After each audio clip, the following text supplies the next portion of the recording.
العزت ان کا ذکر فرماتا ہے اور یہ بات ارشاد فرماتا ہے کہ تمہاری باتیں بھی انہی کی طرح ہیں، تمہارے معاملات بھی ان بنی اسرائیل کی طرح ہیں۔ اور پھر بنی اسرائیل کے انجام کو بھی بیان کرتا ہے اور ان پر اللہ تعالیٰ نے جو احسانات کیے وہ بھی بیان فرماتا ہے۔ ارشاد خداوندی ہے کہ ہم نے بنی اسرائیل کو غلامی کے عذاب سے نجات دی۔ فرعون نے ان کو غلام بنایا ہوا تھا، ان کے قبیلے نے ان کو غلام بنایا ہوا تھا اور وہ ان سے اپنے حساب سے کام لیتے تھے۔ اللہ تعالیٰ ارشاد فرماتا ہے کہ فرعون کو ہم نے غرق کیا اور ان کو آزادی دے دیا۔ انہ کان عالیا من المسرفین، فرعون جو تھا بڑا متکبر تھا اور حد سے تجاوز کرنے والا تھا۔ یعنی اللہ تعالیٰ نے دو باتیں اس کے بارے میں فرمائی ہیں، ایک یہ کہ بڑا متکبر تھا عالین، اور دوسرا یہ ہے کہ وہ حد سے تجاوز کرنے والا تھا، یعنی ظلم کرنے والا تھا۔ اور وَلَقَدْ اخْتَرْنَاهُمْ عَلَىٰ عِلْمٍ عَلَى الْعَالَمِينَ، اللہ تعالیٰ ارشاد فرماتا ہے کہ ہم نے بنی اسرائیل کو جو برتری دی اور عذاب سے نجات دی، تو یہ ہم جانتے تھے، جان بوجھ کے ہم نے ان کو برتری دی اور نجات دی، اور وہ ان کو آزادی ملی اور آزادی کے بعد ان کو برتری ملی۔ تو اللہ تعالیٰ ارشاد فرماتا ہے کہ یہ انجانے میں یہ کام نہیں ہوا، ہم نے جان بوجھ کے ان کو یہ بلند کیا۔ اور وَآتَيْنَاهُم مِّنَ الْآيَاتِ مَا فِيهِ بَلَاءٌ مُّبِينٌ، اور اللہ رب العزت فرما رہے ہم نے ان کو اتنے معجزات عطا فرمائے اور جس میں بڑی بڑی آزمائش کی باتیں تھیں اور بڑی بڑی نصیحت کی باتیں تھیں، تو ہم نے اتنے معجزات جو ہے نا ان کو عطا فرمائے۔ إِنَّ هَٰؤُلَاءِ لَيَقُولُونَ إِنْ هِيَ إِلَّا مَوْتَتُنَا الْأُولَىٰ وَمَا نَحْنُ بِمُنشَرِينَ۔ اب اللہ تعالیٰ ارشاد فرماتا ہے یہ مکے کے کافر، ان ہؤلاء، یہ مکے کے کافر، یہ بھی ایسی باتیں کرتے ہیں۔ یہ کیا کہتے ہیں کہ وہ ہم ایک دفعہ مریں گے تو مریں گے، دوبارہ پھر ہمارے اوپر موت نہیں آئے گی، یعنی ہم زندہ ہی نہیں ہوں گے تو موت کہاں سے آئے گی؟ تو گویا وہ حیات بعد الممات، جو زندگی اللہ تعالیٰ عطا فرمائے گا اس کا وہ انکار کر رہے ہیں، اور قیامت کا وہ انکار کر رہے ہیں اس بات سے کہ وہ کہتے ہیں کہ نہیں ہم ان چیزوں کو قبول نہیں کرتے۔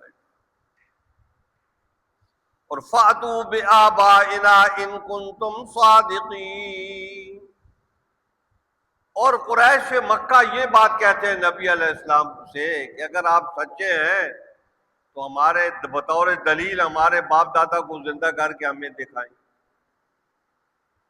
تو ہمارے علماء کرام ارشاد فرماتے ہیں کتنے احمق تھے، یہ کہاں کہا گیا ہے کہ اسی زندگی میں ہم تمہیں دوبارہ جو ہے نا موت کے بعد دوبارہ زندہ کریں گے؟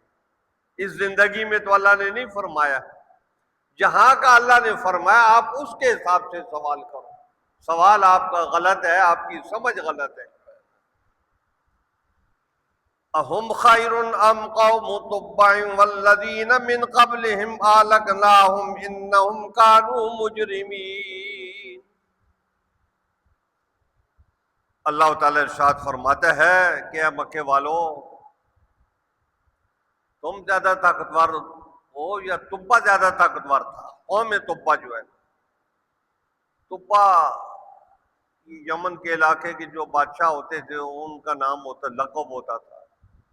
جیسے فرعون کے بادشاہوں، مصر کے بادشاہوں کو فرعون کہا جاتا تھا، چین کے بادشاہوں کو خاقان کہا جاتا تھا، ہندوستان کے بادشاہوں کو راجہ کہا جاتا تھا۔ تو اس طریقے سے ان کے یمن کے اور کچھ دوسرے علاقے تھے، تو ان کا جو بادشاہ ہوتا تھا تو اس کو تبا کہتے تھے۔ تو اللہ تعالیٰ ارشاد فرماتا ہے کہ قوم تبا، تم زیادہ طاقتور ہو یا وہ تبا قوم، جو تبا کی جو قوم تھی وہ زیادہ طاقتور؟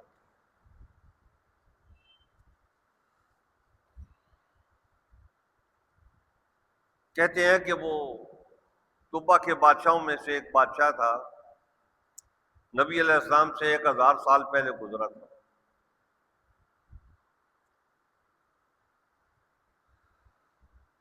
اور اس کو لوگوں نے حضور اکرم صلی اللہ علیہ وبارک وسلم کے بارے میں بتایا، اور ابو قریب اس کا نام تھا،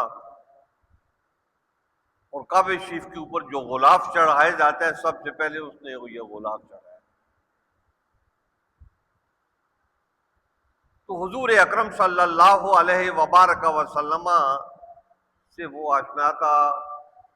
اس زمانے کے علماء نے اس کو بتایا تھا کہ وہ نبی آخر الزمان آئیں گے۔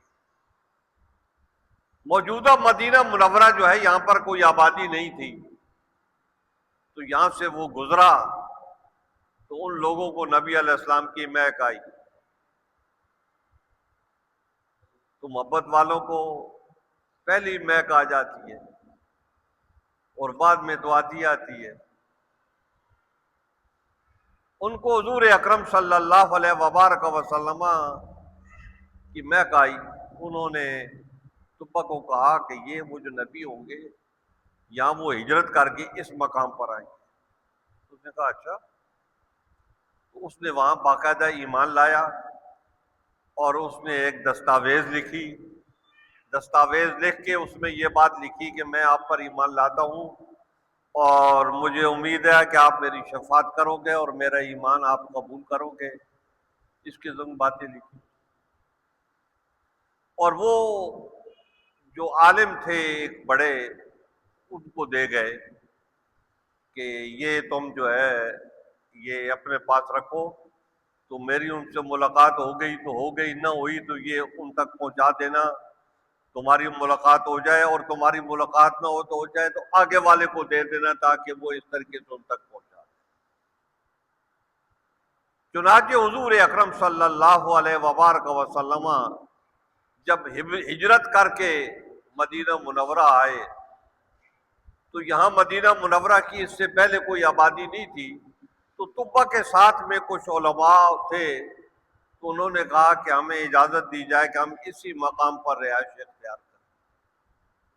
تو اس نے اجازت دے دی اور ان لوگوں نے مدینہ منورہ میں رہائش اختیار کی۔ جب حضور اکرم صلی اللہ علیہ وبارک وسلم مدینہ منورہ آئے تو طبا کا وہ کاغذ لکھا ہوا پیغام حضور اکرم صلی اللہ علیہ وبارک وسلم کی بارگاہ میں پیش کیا گیا۔ اب سوال یہ پیدا ہوتا ہے وہ کس نے پیش کیا؟ تو وہ حضرت ابو ایوب انصاری نے پیش کیا کہ یہ اس حوالے سے وہ امانت ان کے پاس تھی، تو وہ انہوں نے نبی علیہ السلام کی بارگاہ میں پیش کی۔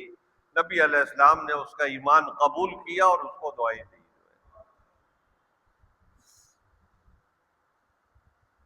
ہمارے یہاں جھگڑا ہوتا رہتا ہے نا، پہلے کون ایمان لایا تو پہلے کون ایمان لایا جائے، تو لگتا یہ ہے کہ وہ ابو قریب جو ہے وہ تو سب سے آگے ہے، 1000 سال پہلے اس نے ایمان لایا۔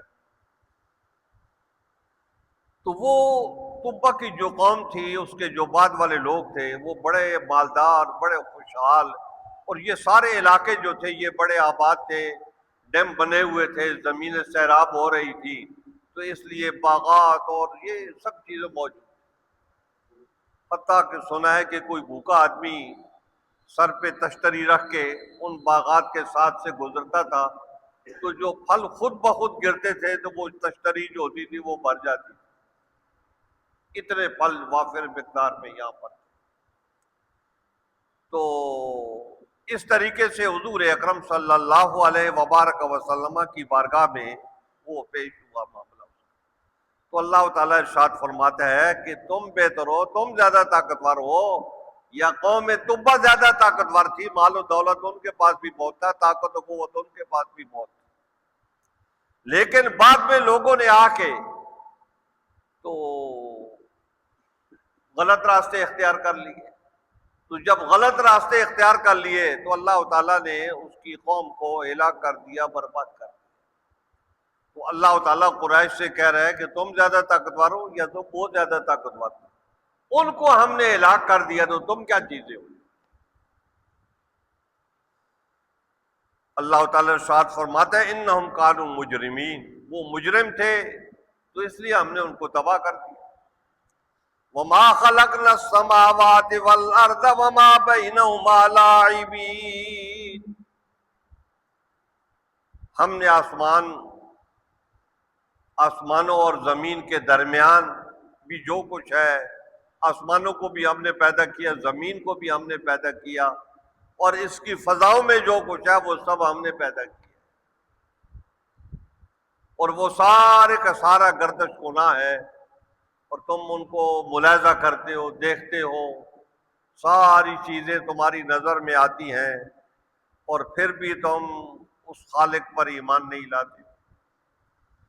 ما خلقناہما الا بالحق ولکن اکثرہم لا یعلمون، اللہ تعالیٰ نے ساری کائنات کو ایک خاص سلیقے سے پیدا کیا ہے، ایک چیز کو دوسری چیز کے ساتھ جوڑا ہے، اس کو تیسری کے ساتھ جوڑا ہے، تیسری کو چوتھی کے ساتھ جوڑا ہے، چوتھی کو پانچویں کے ساتھ جوڑا ہے، تو اس طریقے سے مربوط انداز میں اس کائنات کو بنایا ہے اللہ تعالیٰ نے جو ہے، لیکن لوگ ان باتوں کو سمجھتے نہیں ہیں۔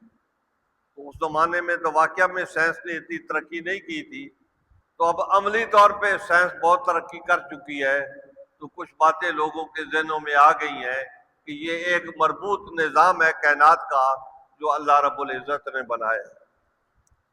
ان یوم الفصل میقاتہم اجمعین یوم لا یغنی مولا عن مولا شیئا ولا هم ینصرون، اللہ تعالیٰ ارشاد فرما رہا ہے کہ ہم نے قیامت کا دن متعین کیا ہے، قیامت کا دن متعین کیا ہے، اور جب اس کے وقت آئے گا تو قیامت برپا ہو جائے گی، کیونکہ لوگوں کو بڑی جلدی ہوتی تھی۔ نبی علیہ السلام کے دور میں بھی قریش مکہ یہ کہتے تھے وہ جو آپ کہتے ہو قیامت آتی ہے وہ آ جائے نا، کیوں نہیں آتی؟ بھئی تمہارے مطالبے سے تو نہیں آئے گی، اللہ نے ایک نظام مقرر کر رکھا ہے، تو اس نظام کے تحت قیامت آئے گی۔ قیامت کا مطلب یہ ہے یہ ساری کائنات بدل جائے گی، تو آپ کیا سمجھے کہ مکے کا کوئی ایک پہاڑ بدل جائے گا جو ہے نا کہ اللہ تعالیٰ تمہارے کہنے پہ اس کو بدل دے؟ تو پوری کائنات کا ایک نظام ہے، اس نے نظام بنایا ہوا ہے، تو اس نظام کے تحت جب اس کا وقت آئے گا تو اللہ تعالیٰ وہ قیامت برپا کر دے۔ اور پھر اللہ تعالیٰ خاص بات ارشاد فرماتا ہے قیامت کے بارے میں کہ وہاں اس دن کوئی کسی کا مددگار نہیں ہوگا، ہر ایک کو اپنی پڑی ہوئی ہوگی، اور وہ اپنی جان بچانے کے حوالے سے کوشش میں ہوگا کہ میری جان بچ جائے، دوسرا جدھر بھی جاتا ہے جائے جو ہے نا وہ دن ہوگا۔ اور اللہ تعالیٰ ارشاد فرماتا ہے وَلَا هُمْ يُنصَرُونَ، اور وہ قیامت کا دن ایسے لوگوں کے لیے جو ہے وہ ایسا ہوگا کہ ان کی کوئی مدد نہیں کی جائے گی، إِلَّا مَن رَحِمَ اللَّهُ إِنَّهُ هُوَ الْعَزِيزُ الرَّحِيمُ، مگر یہ کہ اللہ تعالیٰ جس پر رحم فرمائے، تو وہ رحم کس پر فرمائے گا؟ جو اس پر ایمان لانے والے ہیں، جو اس کے حکم کی پیروی کرنے والے ہیں، جو اس کی تابعداری کرنے والے ہیں، ان پر وہ ایمان لائے۔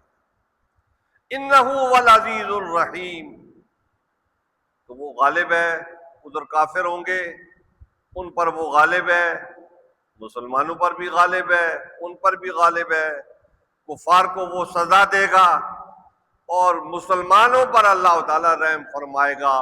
دونوں اسم اللہ تعالیٰ کے یہاں پر بیان ہوتے ہیں۔ ان شجرۃ الزقوم طعام الاسیم کالمہل یغلی فی البطون، اب اللہ تعالیٰ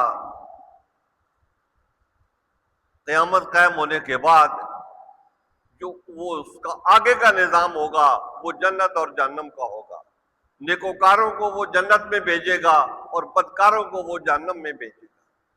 تو جہنم کا ایک نقشہ اللہ تعالیٰ سامنے رکھتا ہے کہ وہ کیا ہوگا، کہ شجرۃ الزقوم، کہ ان کی خوراک جو ہے وہ زقوم ہوگی، تھور ہوگی، وہ جہنم میں ایک درخت ہوگا بہت ہی کانٹے دار، جیسے یہاں دنیا میں کانٹے دار درخت ہوتے ہیں، تو ان کو اونٹ کھاتے ہیں جو ہے نا، کیونکہ وہ کھا سکتے ہیں، ان کے اندر یہ قوت موجود ہوتی ہے۔ تو بہر کیف اللہ تعالیٰ ارشاد فرماتا ہے کہ جتنے بدبخت لوگ ہوں گے، جتنے اللہ تعالیٰ کے نافرمان لوگ ہوں گے، ان سب کا جہنم میں کھانا جو ہوگا وہ تھور ہوگی، کل مولے، جیسے تانبا پگھلا ہوا ہوتا ہے، وہ گرم بھی ہوتا ہے اور وہ سخت بھی ہوتا ہے۔ تو اللہ تعالیٰ ارشاد فرماتا ہے ایسا ہوگا، اور یغلی فی البطون، ان کے پیٹوں میں وہ ابل رہا ہوگا اس طریقے سے، اور کغلی الحمیم، سخت گرم ہوگا، وہ سخت گرم ہوگا، اور اس طریقے سے ان کے پیٹوں کے اندر گویا کہ آگ لگی ہوئی ہے۔ خذوا فاعتلوا الی سواء الجحیم، حکم دے گا اللہ تعالیٰ اپنے فرشتوں کو، ان کو پکڑو اور گھسیٹ کے جہنم کے درمیان میں پھینک، وَثُمَّ صُبُّوا فَوْقَ رَأْسِهِ مِنْ عَذَابِ الْحَمِيمِ، پھر ان کے سروں پر وہ گرم گرم پانی اور ڈالو۔ ایک تو ان کے اندر وہ گرم پانی ہے، دوسرا ان کے اوپر ان کے سروں پر اور گرم گرم پانی ڈالو۔ اور پھر اللہ تعالیٰ کہے گا ذوق، اے انسان، تو میری نافرمانی کرتا تھا، تو دنیا میں تکبر کرتا تھا، تو بڑا عزیز بنا ہوا تھا، تو بڑا غالب بنا ہوا تھا، تو اپنے آپ کو یہ سمجھتا تھا، تو اس سے کہا جائے کہ ذوق، چکھ یہ عذاب، کہ تو بڑا جو ہے نا معتبر بنا ہوا تھا، اللہ کی نافرمانی کرتا تھا اور دوسروں کو بھی تو ادھر لگاتا تھا، آج چکھ تو عذاب کا اللہ کا۔ ان ھذا ما کنتم به تمترون ان المتقین فی مقام امین۔ اب اللہ تعالیٰ اپنے خاص بندوں کا ذکر فرماتا ہے، یہ نافرمان بندوں کا ذکر کیا کہ ان کو کیا سزا ملے گی، کس طریقے سے ملے گی، تو اب اللہ تعالیٰ فرماتا ہے کہ متقی لوگ جو ہوں گے وہ امن کے مقام پر، فی جنات وعیون، وہ باغات ہی باغات ہوں گے اور چشمے ہی چشمے ہوں گے۔ تو جہاں چشمے ہوتے ہیں وہاں باغات لازم ہوتے ہیں، سیرابی ہوتی ہے زمین کی، تو زمین اپنے اندر سے چیزوں کو اگاتی ہے اور وہ پھر باغات بنتے ہیں۔ یلبسون من سندس و استبرق متقابلین، کہ وہ جنتی لوگ جو ہیں ریشمی کپڑے پہنے ہوئے ہوں۔ تو ایک ریشمی کپڑا وہ ہوتا ہے جو پتلا پتلا ہوتا ہے، اس کو سندس کہتے ہیں، اور ایک وہ ہوتا ہے جو ذرا موٹا ہوتا ہے، اس کو استبرق کہتے ہیں۔ تو اللہ تعالیٰ ارشاد فرماتا ہے ادھر جنت میں مومن لوگ، اللہ پر ایمان لانے والے، اللہ کے حکم کی پیروی کرنے والے، وہاں ایسا شاندار اور عمدہ لباس پہنے ہوئے ہوں گے، اور متقابلین، ایک دوسرے کے سامنے بیٹھے ہوئے باتیں کر رہے ہوں۔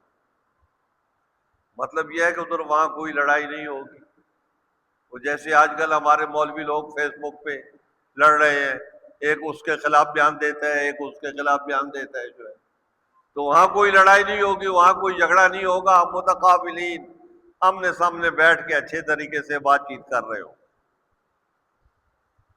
کذالک وزوجناہم بحور عین، اور پھر اللہ تعالی ارشاد فرماتا ہے کہ ہم ان کو بڑی خوبصورت اور شاندار شاندار بیویاں بھی عطا فرمائیں گے، اور یدعون فیہا بکل فاکہۃ آمنین، اور پھر ان کو یہ ہر قسم کے پھل اور میوہ جات جو ہے وہ وہاں پر وافر مقدار میں ہو، اور ان کو یہ رعایت بھی ہوگی کہ وہ خیال کر لیں کہ فلانا پھل چاہیے تو وہ ان کی خدمت میں پیش کر دیا جائے گا، ان کو جانا نہیں پڑے گا۔ مطلب ایک تو یہ ہے کہ جائیں اور جا کے کریں تو ٹھیک ہے، وہ حاصل کریں وہاں سے، لیکن اگر وہ خیال کریں گے تو اللہ تعالیٰ ارشاد فرماتا ہے ادھر ہی ان کو پہنچا دیا۔ لا يذوقون فيها الموت الا الموتة الاولى، وہاں آدمی ہمیشہ کے لیے زندہ رہے گا، موت نہیں آئے گی. ہمیشہ کے لیے خوشحال رہے گا، کبھی اس پہ غربت نہیں آئے گی. ہمیشہ کے لیے خوش و خرم رہے گا، کبھی اس پر غم اور مصیبت نہیں آئے گی. اللہ تعالیٰ ارشاد فرماتے ہیں کہ وہاں جو ہے کوئی موت وغیرہ نہیں ہوگی، اور اللہ تعالیٰ نے انہیں عذاب سے بچا کے جنت میں رکھا ہوا ہے. عذاب ان سے بہت دور ہے، عذاب کی جگہ جو ہے. اور فضلا من ربک، یہ معاذ اللہ تعالیٰ کا فضل ہے کہ اس نے تمہیں نیکی کی توفیق دی، تم نیک عمل کرتے رہے، اللہ تعالیٰ کی اطاعت و فرما برداری کرتے رہے، اور آج اللہ تعالیٰ نے تمہیں یہ جنت بخشی ہے. یہ اس کا فضل ہے جو ہے. وَذَلِكَ هُوَ الْفَوْزُ الْعَظِيمُ، یہ بہت بڑی کامیابی ہے. حضرات گرامی، ایک انسان جو ہے جنت میں پہنچ جاتا ہے تو اس سے بڑی کامیابی اس کی اور کیا ہوگی؟ اللہ تعالیٰ کہہ رہے ہیں یہ بہت بڑی کامیابی ہے، فوز عظیم ہے. فَإِنَّمَا يَسَّرْنَاهُ بِلِسَانِكَ لَعَلَّهُمْ يَتَذَكَّرُونَ. اے نبی، ہم نے قرآن حکیم کو آسان کر دیا کہ آپ کی زبان میں ان کو اتارا قرآن حکیم کو. اور یہ جو قریش ہیں نافرمان مکے والے، ان کی زبان میں اتارا تاکہ کوئی یہ نہ کہے کہ مجھے سمجھ نہیں آئی بات. قرآن کی ہر بات واضح ہے بالکل. تو اللہ تعالیٰ ارشاد فرماتے ہیں ہم نے ان کی زبان میں قرآن حکیم کو اتارا تاکہ کسی کے پاس کوئی عذر نہ رہے.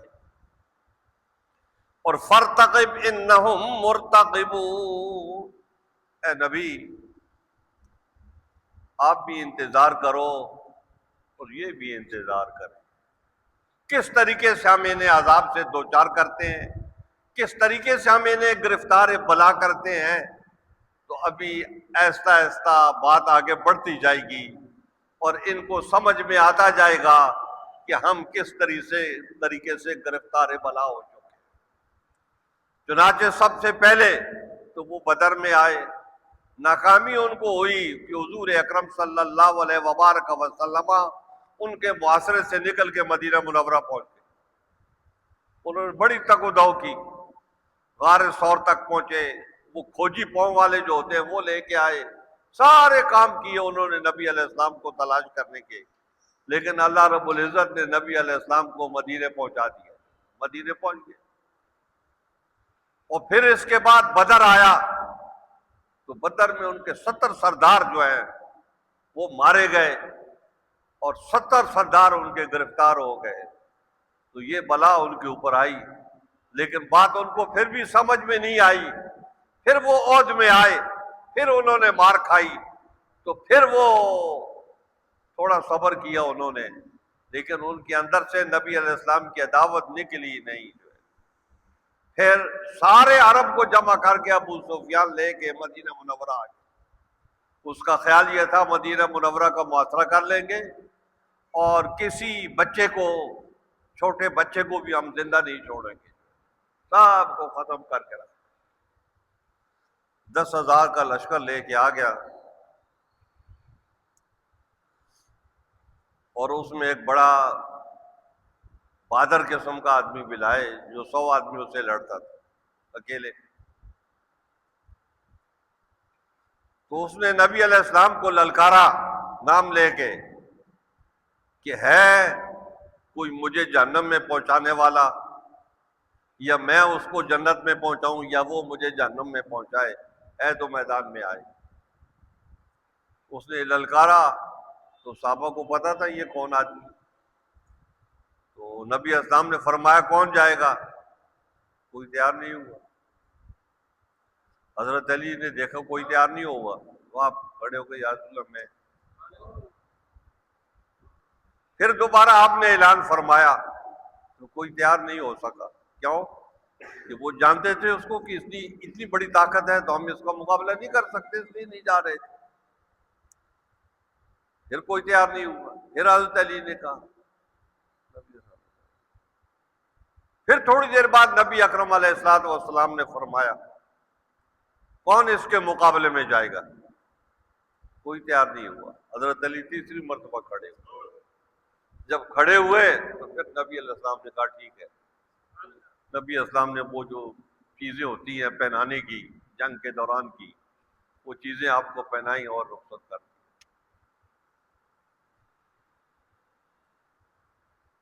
وہ بڑا آدمی تھا اور وہ خندق پار کر کے اندر آ گیا تھا. مقابلہ بھی اس کا کرنا لازمی تھا. حضرت علی اس وقت اتنی عمر کے نہیں تھے, 26-27 سال کے تھے.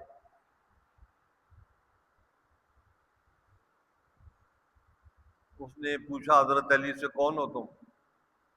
تو انہوں نے کہا علی ابن ابی طالب. میں تم سے نہیں لڑتا, تمہارا باپ میرا دوست تھا تو اس کی وجہ سے. دوست کچھ نہیں تھا, صرف اگلے کے حوصلے پست کرنے, اس کے اندر نرمی پیدا کرنے کے لیے یہ کھیل کھیل رہا تھا. تو حضرت علی نے کہا مگر میں تو اس سے لڑنا چاہتا ہوں. پھر اس نے اور کچھ کیا, ہاؤ کی سورج جو پریشر ڈالا جاتا ہے, وہ آ گیا جی کھا جائے گا. تو اس نے بہت وہ پریشر جو ڈالے جاتے ہیں وہ ڈالے حضرت علی پر. حضرت علی کسی پریشر میں نہیں آئے, سامنے آؤ جو ہے. تو اس نے کہا نیچے اتر کے لڑیں گے. حضرت علی نے کہا نیچے اتر کے لڑیں گے. نیچے اترے, تلواریں چلتی رہی آپس میں. صحابہ اکرام دیکھتے رہے, نبی علیہ السلام بھی دیکھ رہے. لڑتے لڑتے تو گرد و غبار اتنا اٹھا, نہ حضرت علی نظر آ رہے ہیں نہ وہ نظر آ رہے ہیں, تلواروں کی آوازیں آ رہی ہیں. جب حضرت علی نے نعرہ لگایا, نعرہ تکبیر, تو ان کو پتہ چلا کہ حضرت علی کامیاب ہو. حضور اکرم صلی اللہ علیہ وبارک وسلم نے اس دن فرمایا کہ سارا کفر وہ ابن عبد ود جو ہے وہ ہے, اور سارا اسلام اس وقت علی ہے. سارا اسلام علی ہے اور سارا کفر جو ہے وہ علی کے مقابلے میں ہے, ابن عبد ود کی صورت. اگر آج اس کو شکست ہوتی ہے تو اسلام بالا ہوتا ہے, اور اگر علی کو شکست ہوتی ہے تو ظاہر ہے اسلام کا نقصان ہے. تو حضور اکرم صلی اللہ علیہ وبارک وسلم اللہ رب العزت سے دعائیں کرتے رہے حضرت علی رضی اللہ تعالیٰ عنہ اس میدان میں کامیاب. اور بھی ان کے بہت سے لوگ مارے گئے. تو وہ جو 10,000 آدمی پورے عرب سے جمع کر کے لائے تھے, تو اللہ تعالیٰ کہتا ہے کہ ہم نے وہ لشکر بھیجا جو نظر نہیں آتا. تو وہ لشکر کون سا ہے اللہ تعالیٰ کا؟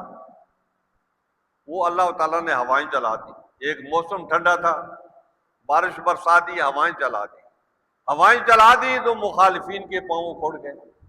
بھائی مسلمان بھی تو ادھر ہی تھے, وہی موسم تھا اور وہی بارش ادھر بھی تھی اور وہی ٹھنڈی ہوائیں ادھر بھی چل رہی تھی, لیکن مسلمان اپنی جگہ پہ جمے رہے, ان کے پاؤں کھڑ گئے. ابو سفیان خود جو ہے نا وہ آواز باختہ ہو, وہ اونٹ کو جب بٹھاتے ہیں تو اس کا گھٹنا باندھ دیتے ہیں. تو وہ آ کے بیٹھا اور اونٹ کو اٹھانے لگا, اور گھٹنے کا اس کو خیال ہی نہیں رہا, دماغ حاضر نہیں تھا اس کا. اونٹ اٹھتا ہے تو اٹھ نہیں سکتا. تو اس نے دیکھا تو پھر اس نے تلوار سے اوپر ہی سے رسی کو کاٹا. میرے کہنے کا مطلب یہ ہے وہ آواز باختہ ہو گیا, اس کو یہ بھی یاد نہیں رہا. تو اس طریقے سے وہ سارا جو لشکر لایا تھا سارا تتر بتر ہو گیا, شکست فاش ہو گئی اور واپس چلے گئے. تو حضرات گرامی اس طریقے سے ان کو شکستیں ہوتی رہی. پھر حضور اکرم صلی اللہ علیہ وبارک وسلم نے جب فتح مکہ کی تیاری کی تو وہ اس حساب سے کی کسی کو کان خبر نہیں ہوئی. حتیٰ کہ جو مسلمان تھے ان کو بھی نہیں پتا تھا, سوائے مخصوص صحابہ اکرام کے جو ہے نا, کسی کو پتا نہیں تھا یہ کیا ہو رہا ہے. یہ سب دیکھ رہے تھے جنگ کی تیاری ہو رہی ہے, کہاں جانا ہے کیا کرنا ہے یہ کسی کو کوئی خبر نہیں. حتیٰ کہ حضور اکرم صلی اللہ علیہ وبارک وسلم جب لشکر لے کر نکلے تو جانا ادھر تھا تو آپ ادھر چل پڑے. آگے چلتے گئے جب بالکل مطلب ایک مقام پہ پہنچے تو وہاں سے آپ نے پھر مکے کی طرف رخ موڑا. پہلے آپ مدینے سے لشکر نکلا تو لشکر کو کوئی خبر نہیں تھی کہ وہ کدھر جانا ہے. حضور اکرم صلی اللہ علیہ وبارک وسلم کی اونٹنی مبارک آگے آگے ہے اور سب لوگ آپ کے پیچھے پیچھے ہیں. اور ایک خاص مقام پہ آپ نے پھر مکے کی طرف رخ کیا تو ان کو پتہ چلا کہ مکے جانا ہے. اور حضور اکرم صلی اللہ علیہ وبارک وسلم نے صحابہ کرام کو حکم دیا پہاڑ کے اوپر پھیل جاؤ, ہر 3 آدمی مل کے الگ سے اپنا چولہا جلائیں. لشکر تو تھوڑا تھا, اتنا زیادہ نہیں تھا, 10,000 کا تھا اس لحاظ سے, لیکن وہ 20,000 25,000 کا لگتا تھا. جب اس طریقے سے پہاڑ کے اوپر آگ روشن ہوئی شام کو تو وہ ابو سفیان آیا جاسوس بن کے, ساتھ میں 2 آدمی اور بھی تھے, جاسوس بن کے آئے کہ یہ ہیں کون. ان کو پتہ ہی نہیں تھا یہ کون ہے جو ہے. انہوں نے کہا مسلمانوں کی اتنی تعداد نہیں, فلاں قبیلہ ہمارا مخالف ہے اس کی بھی اتنی تعداد نہیں, یہ اتنی بڑی تعداد میں لشکر کہاں سے آ گئے.